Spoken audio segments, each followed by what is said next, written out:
People fail to understand that going a year without being in the hospital is something to be grateful for. Having as little, it's not little, but most people see it as little. Having malaria and be able to take drugs and be well is something to be grateful for, because people die because of malaria.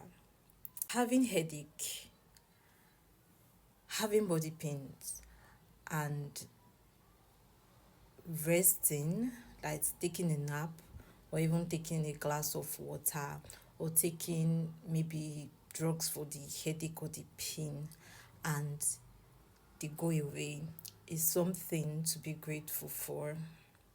But most persons don't know. There are even some persons that barely have this headache, so barely have body pains, and they tend to overlook all these things.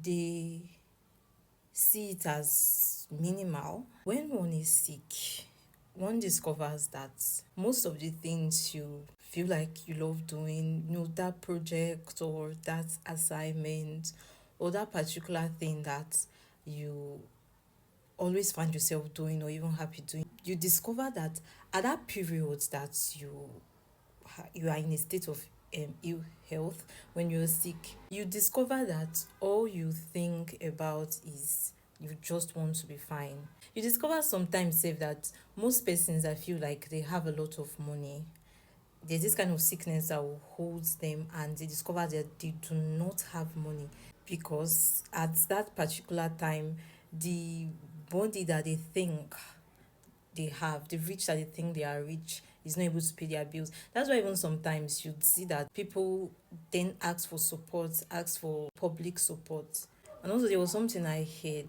It was that this oxygen that is sold in the hospital, when one is having difficulty in breathing or in a situation whereby he needs to use the oxygen in the hospital, I heard that for 1 hour, that oxygen is sold for 15,000 naira. 15,000 naira in 1 hour. We have 24 hours in a day. Some persons use that oxygen for days, for weeks, even others for months. If you do the math, you will discover how much it costs. Good health. We need we need to be grateful for a lot of things in life, and good health is really, really one of them. It is not something